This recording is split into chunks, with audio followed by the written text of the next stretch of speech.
Hey guys, so I've decided to introduce a series called Hits and Misses. Now, if you are a YouTuber, a beauty YouTuber, and you know of a series called Hits and Misses, then you know exactly what I'm talking about. What I've noticed is, I tend to not like to talk about products that I dislike because I feel like, okay, it hasn't worked for me. Why must I give you airplay by talking about the fact that I don't like you or what have you? But I realized that, sometimes it might actually help somebody who is looking into buying that product. These are my opinions. These are all products that I've actually bought. I haven't been gifted any of these products. I'm not going to say do some sort of disclaimer. This is not a disclaimer. I'm basically saying that these are all my opinions. So I'm going to tell you of the hits and the misses that I've come across. And these are products that you may or may not have seen on the channel, but I have been using behind the scenes. So the first thing I'm going to start off with is a miss. And this is a miss for me, a major miss. This is the LA Girl Pro BB Cream. I saw this and I thought, okay. I swatched it on my hand. I was like, oh, okay, this might work. The lights that were in the store, it did not work. I came home, I tried it. The reason why I bought it is because I was looking for something light for the light foundation days or when I'm going to work, just something I can just shoot all over my face without it having to feel heavy like foundation sometimes does. I tried this and man, when I got home and tried it on my face, babes, I was ashy for days. And the sad thing is that I only noticed that I was ashy when I got to the mirror at work.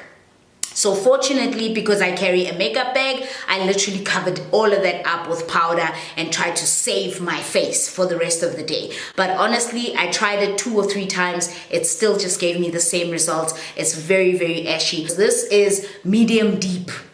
Medium deep. No.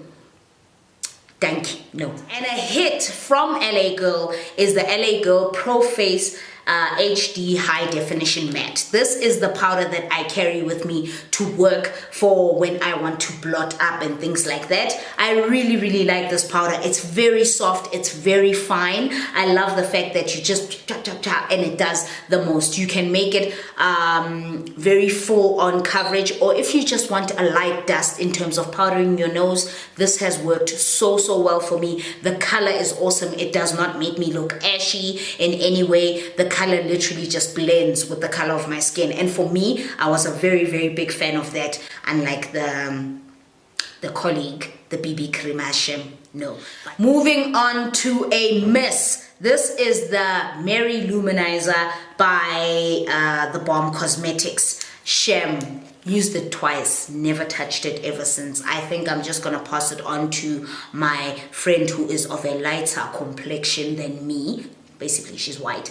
So the reason why I want to pass it on, because I feel like it's new. I only used it twice. This thing it's a highlighter. Yes, it's wonderful. Yes, I do not argue that it works great as a highlighter, but I think that it's far too on the silvery side for my complexion. It just did not work. For me, it felt like I was making my my skin just look like more on the silvery ashier side. I didn't like it. I really, it just didn't go for me. So this one for me was a terrible miss. No. And then a hit is this. This is a hit. Honey, no, Shem. If I want to bake,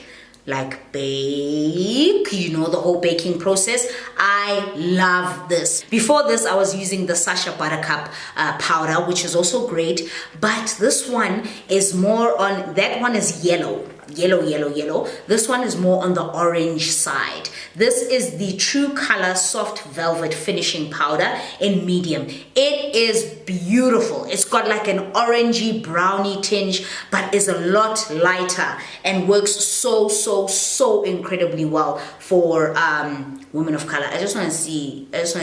So it looks like that, as you can see it on my hand there, but honestly it works incredibly well. Very soft, very just like ooh, it doesn't stick. Some of these baking powders. Yes, let's just use baking powders, translucent powders or finishing powders. Some of them just actually leave a little bit of a mark for me on my face, but this one, sham.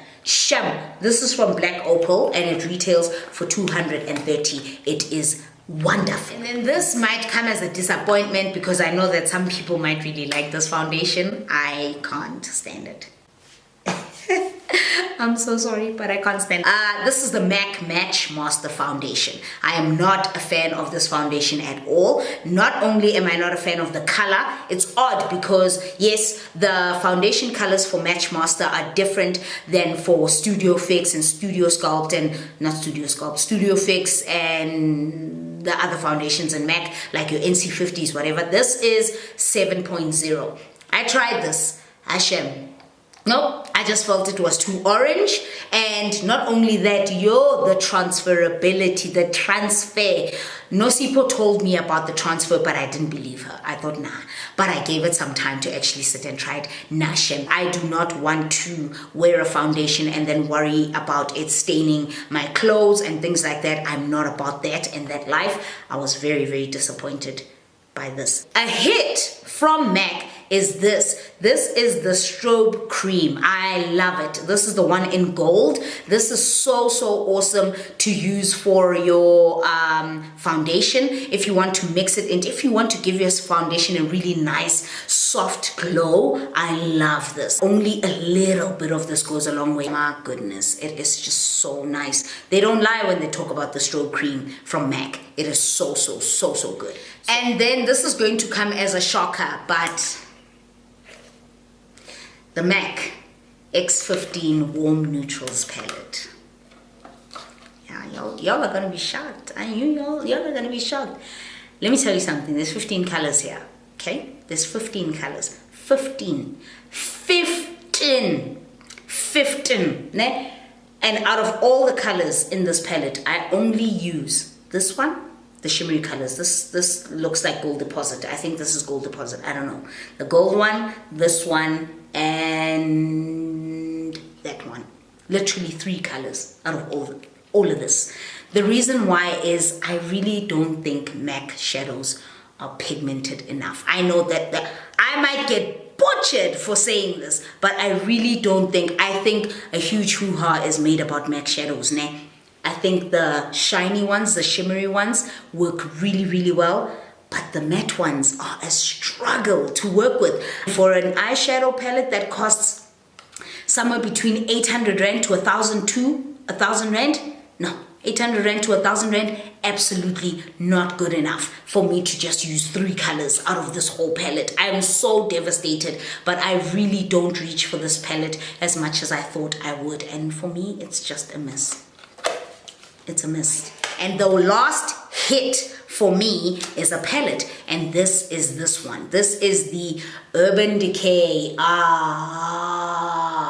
This is the Urban Decay Naked Ultimate Basics palette. I love it. For the same price as this, it's around, these two are around 800 Rand. For the same price, it's phenomenal. All the colors are matte. All the colors are beautiful. I don't even have to use a Fix Plus spray to wet my brush. I don't need to wet my brush whatsoever with this. It is so nice. The Urban Decay palettes, leave them alone. They are wonderful. They are so good. The pigmentation is on point. I love this palette.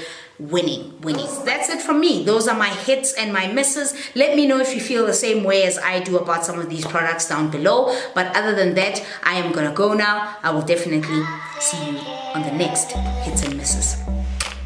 Bye.